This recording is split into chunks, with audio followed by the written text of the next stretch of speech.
एक समय की बात है, रेनबो वैली के पास एक छोटे से गांव में 3 सबसे अच्छे दोस्त रहते थे। आर्या, लियो और माया। तीनों को अपने घर के आसपास के जंगलों और खेतों में घूमना बहुत पसंद था, पर उनका सबसे पसंदीदा जगह रेनबो वैली था। एक जादुई जगह जो रंग बिरंगे फूलों, साफ पानी की धाराओं और मीठे गाने गाते पक्षियों से भरी हुई थी। एक चमकदार सुबह, जब वे घाटी के पास खेल रहे थे, उन्हें हल्की सी कराहने की आवाज सुनाई दी। वे उस आवाज के पीछे पीछे चले और एक अद्भुत नजारा देखा। एक खूबसूरत यूनिकॉर्न। उसकी त्वचा चमचमाती हुई सिल्वर जैसी थी।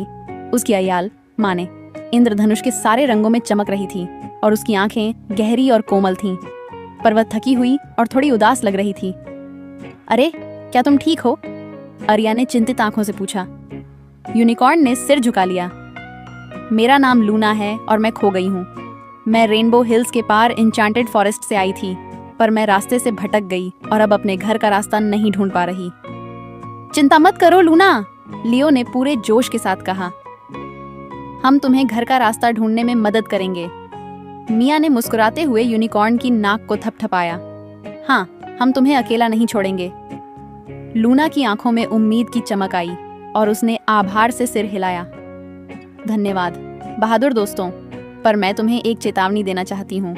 मेरे घर का सफर मुश्किलों से भरा है। आर्या, लियो और मिया ने एक दूसरे की ओर देखा और रोमांच से भर गए। वे एक एडवेंचर के लिए तैयार थे और फिर चारों ने मिलकर रेनबो हिल्स की ओर सफर शुरू किया। जैसे ही वे रेनबो वैली में और आगे बढ़े, उन्हें पहला चैलेंज मिला। एक चौड़ी तेज बहती नदी उनके रास्ते को रोक रही थी। जिस पुल ने कभी नदी के ऊपर से रास्ता दिया था, वह टूट चुका था। अब हम कैसे पार करेंगे? माया ने सिर खुजलाते हुए पूछा। लियो ने कुछ देर सोचा, फिर नदी के किनारे कुछ बड़े सपाट पत्थर देखे। हम इन पत्थरों पर कूद कूद कर पार कर सकते हैं, बस फिसलना मत। एक एक करके उन्होंने ध्यान से पत्थर पर कूदते हुए नदी पार की। लूना ने अपनी ग्रेसफुल छलांग से आसानी से पार कर लिया और जल्द ही चारों दोस्त दूसरी तरफ सुरक्षित खड़े होकर एक दूसरे के लिए खुशी से चिल्लाए। उनका सफर जारी रहा जब तक कि वे घाटी के एक हिस्से में नहीं पहुंचे, जहां ऊंचे मरोड़े हुए पेड़ थे जो एक मेज, भूल भुलैया जैसा बना रहे थे। जैसे जैसे वे अंदर जाते गए, जंगल और गहरा होता गया और उनके आसपास अजीब अजीब सी परछाइयां नाचने लगीं। हमें पास पास रहना चाहिए, आर्या ने फुसफुसाते हुए कहा, अपने आप को बहादुर दिखाने की कोशिश करते हुए। लूना का सींग हल्की रोशनी में चमक रहा था, जिससे उन्हें मेज से बाहर निकलने में मदद मिली। जब वे सोच ही रहे थे कि वे हमेशा के लिए यहाँ खो जाएंगे, तभी उन्हें सामने एक खुला रास्ता दिखाई दिया और जल्द ही वे फिर से धूप में वापस आ गए। धन्यवाद लूना, तुम्हारी रोशनी ने हमें रास्ता दिखाया, मिया ने यूनिकॉर्न की गर्दन पर गले लगाते हुए कहा। आखिरकार वे रेनबो हिल्स के नीचे पहुंच गए, पर जैसे ही वे चढ़ाई करने वाले थे, उन्हें एक तेज गर्जने की आवाज सुनाई दी। झाड़ियों के पीछे से एक बड़ा गुस्सैल ट्रॉल निकला, जिसकी हरी मोटी त्वचा और लंबी उलझी हुई दाढ़ी थी। मेरी पहाड़ियों पर कौन हिम्मत करके आया है? उसने गरजते हुए कहा। तुम तब तक नहीं जा सकते जब तक कि तुम मेरी पहेली हल नहीं करोगे। दोस्तों ने घबराई नजरों से एक दूसरे को देखा, पर फिर हिम्मत से सिर हिलाया। ट्रॉल ने अपना गला साफ किया और पहेली शुरू की। मैं जिंदा नहीं हूं, पर मैं बढ़ता हूं। मेरे पास फेफड़े नहीं हैं, पर मुझे हवा की जरूरत है। मैं क्या हूं? बच्चों ने गहरी सोच में डूब गए। माया ने अपनी ठुड्डी पर हाथ रखा, लियो ने सिर खुजलाया और आर्या जमीन की तरफ देखकर गहरी सोचने लगी। फिर कुछ पल बाद आर्या का चेहरा खिल उठा। क्या ये आग है? ट्रॉल की आंखें आश्चर्य से चौड़ी हो गईं और फिर उसने हंसते हुए अपने तीखे दांत दिखाए। चतुर बच्ची, तुम जा सकते हो। ट्रॉल की अनुमति से वे रेनबो हिल्स पर चढ़ाई जारी रखे, जब तक कि अंत में वे एन्चेंटेड फॉरेस्ट में नहीं पहुंच गए।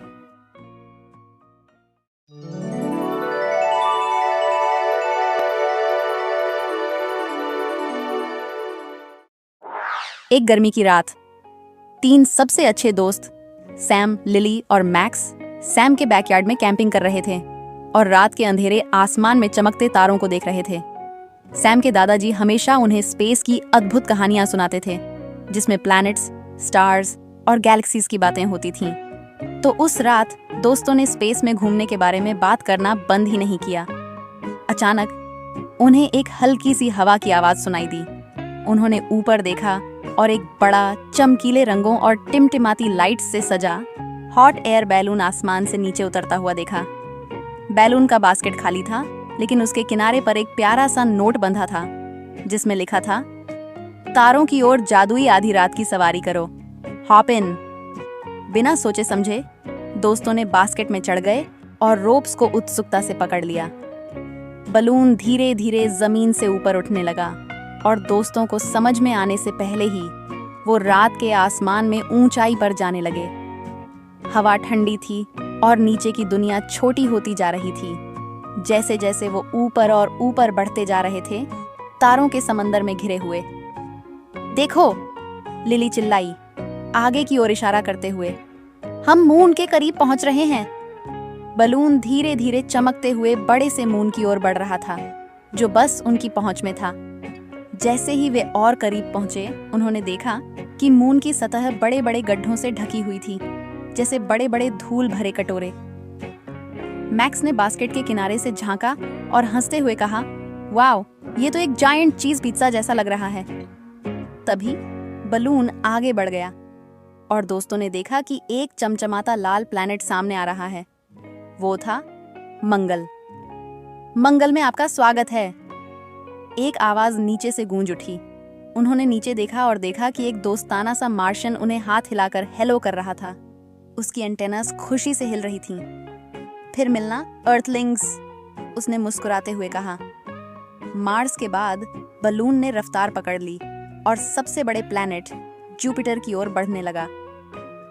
दोस्तों ने अपनी सांसें रोक लीं जब उन्होंने जुपिटर की सतह पर घूमते हुए विशाल बादलों को देखा। वो बड़ा सा रेड स्पॉट देखो, सैम ने जुपिटर के फेमस ग्रेट रेड स्पॉट की ओर इशारा करते हुए कहा, जो एक बहुत बड़ा स्टॉर्म था, जो धीरे धीरे घूमता हुआ लग रहा था। सोचो, ये तूफान सैकड़ों सालों से चल रहा है, लिली ने कहा। ये अद्भुत है। और जैसे ही वे वहां पहुंचे, बलून उन्हें आगे लेकर बढ़ने लगा। फिर वे उस प्लैनेट के पास पहुंचे जो सबसे सुंदर था, सैटर्न। इसकी गोल्डन रिंग्स तारों की रोशनी में चमक रही थी और दोस्त उसकी खूबसूरती को देखकर मंत्रमुग्ध हो गए। मैक्स जितना आगे झुक सकता था, उतना झुक गया, हैरान होकर देख रहा था। ये तो ऐसा लग रहा है जैसे किसी प्लैनेट ने हुला हूप पहन रखा हो, उसने हंसते हुए कहा। बाकी लोग भी हंसे और उन सुंदर रिंग्स को देखकर खुश हो गए जब बलून आगे की ओर बढ़ गया। इसके बाद बलून दो रहस्यमयी ठंडे ब्लू प्लैनेट्स यूरेनस और नेपट्यून की ओर बढ़ा। जैसे जैसे वे वहां से गुजरे, हवा ठंडी महसूस होने लगी और दोस्त उन दूर प्लैनेट्स की शांति और सुंदरता देखकर अचंभित थे। ये सन से कितने दूर हैं, पर फिर भी कितने खूबसूरत हैं, सैम ने धीरे से कहा, चारों ओर फैले अनगिनत स्टार्स को देखते हुए। लेकिन जब उन्हें लगा कि उनकी जर्नी अब लगभग खत्म हो गई है, बलून ने दिशा बदल दी और एक रहस्यमयी अंधेरी जगह की ओर बढ़ने लगा। प्लूटो, एक छोटा ठंडा डॉर्फ प्लैनेट जो सोलर सिस्टम के किनारे पर था। ये छोटा और अकेला सा दिखता था, लेकिन इसका हल्का नीला उजाला इसे मैजिकल बना रहा था। जैसे ही वे प्लूटो के चारों ओर घूमे, उन्होंने देखा कि स्टार्स की रोशनी पहले से भी ज्यादा चमक रही थी। सैम की आंखें हैरानी से चमक उठी। मैंने कभी नहीं सोचा था कि हम इतनी दूर तक आ पाएंगे।